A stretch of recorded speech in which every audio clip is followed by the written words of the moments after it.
독서 용토에 오신 것을 환영합니다. 얼마 전 음식점에서 밥을 먹는데 우리 맞은편에 앉아있던 한 가족의 엄마가 아이에게 이렇게 말하는 것을 들었습니다. 우리 누구는 착하잖아. 그러자 아이는 난 안 착해. 안 착하단 말이야. 하고 말했습니다. 그 이야기를 듣고 나서 한참을 생각했습니다. 왜 아이는 엄마가 자신에게 착하다고 말하는 것에 그렇게 저항했을까요?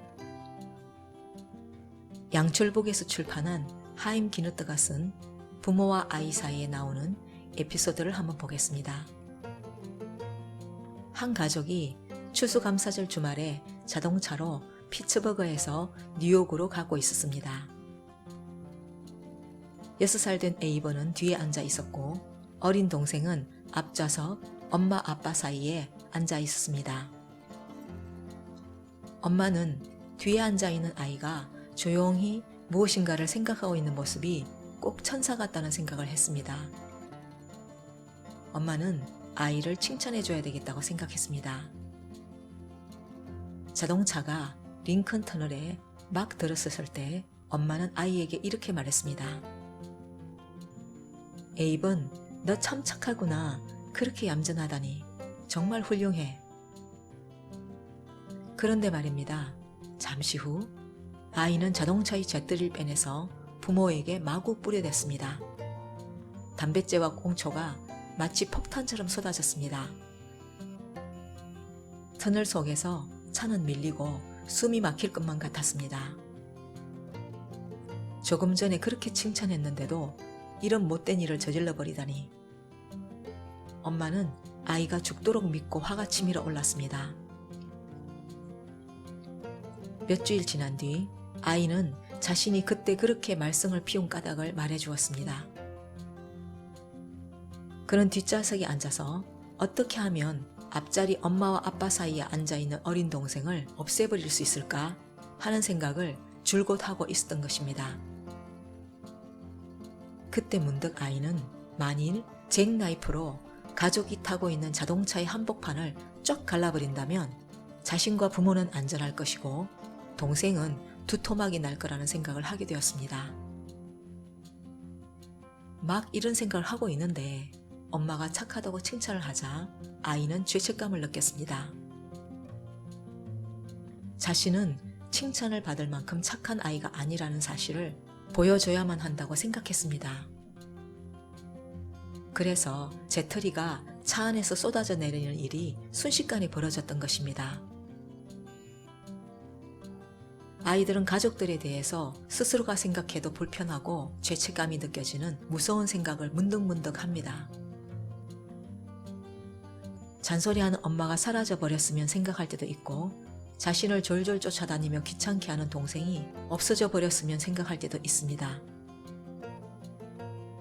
그렇기 때문에 부모가 자신을 착한 아이라고 할 때 자신은 그런 칭찬을 받을 자격이 없다고 생각하게 되는 것입니다. 그런 경우 칭찬을 받게 되면 강력하게 거부하거나 못된 행동으로 자신은 그런 칭찬을 받을 만한 사람이 아님을 보여주려고 하는 것입니다. 그런 이유로 에이버는 차 안에 재터리를 날렸고 식당에서 만난 꼬마 누나는 자기가 착하지 않다고 소리 높여 말했던 것입니다. 그러므로 칭찬은 몸이 아플 때만 써야 하는 약처럼 부작용의 가능성이 있으므로 사용법을 지켜야 하며 주의가 필요합니다. 칭찬의 사용법에 있어서 가장 주의해야 할 것은 아이의 성격과 같은 존재 자체가 아닌 노력과 노력의 결과로 성취한 것에 대해서 칭찬해야 한다는 것입니다. 심리치료를 할 때는 아이에게 절대로 훌륭한 아이야, 대단한 아이야 하는 말을 하지 않습니다. 이런 말은 아이의 존재에 대한 판단이며 존재의 가치에 대해 평가하는 말입니다. 어른인 우리들은 다른 사람의 존재에 대해서 판단하거나 존재 가치에 대해서 평가하는 것이 위험하다는 것을 알고 있습니다. 성인인 우리는 우리의 존재가 언제나 흔들림 없이 훌륭하거나 대단할 수는 없다는 것을 알고 있습니다. 하지만 아이들은 그 사실을 아직 모릅니다. 그래서 그런 칭찬은 아이를 오히려 긴장하게 만들고 움츠러들게 만들 수 있습니다.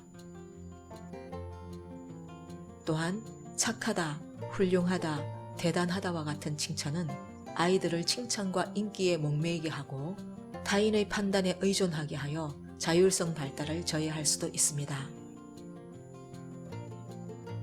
그러면 아이들의 행동과 생각을 칭찬해주고 싶을 때는 어떻게 해야 할까요? 착하다, 훌륭하다 하는 모호한 말을 사용하지 말고 구체적인 말을 사용하여 그 행동과 그 생각에 대해서 칭찬해주면 됩니다. 그렇게 하면 우리는 옳은 생각과 행동을 아이들에게 부드럽고도 확실하게 가르칠 수 있게 됩니다. 오늘 소개해드린 책 부모와 아이 사이는 나온 지 꽤 되었습니다. 1965년에 처음 출간되었고 2003년도에 수정 보완해서 재출판되었습니다. 이 책을 꼭 한번 읽어보시기 바랍니다. 아이들을 키우는 데 있어서 정말 도움이 되는 아이디어와 지침을 얻으실 수 있을 것입니다.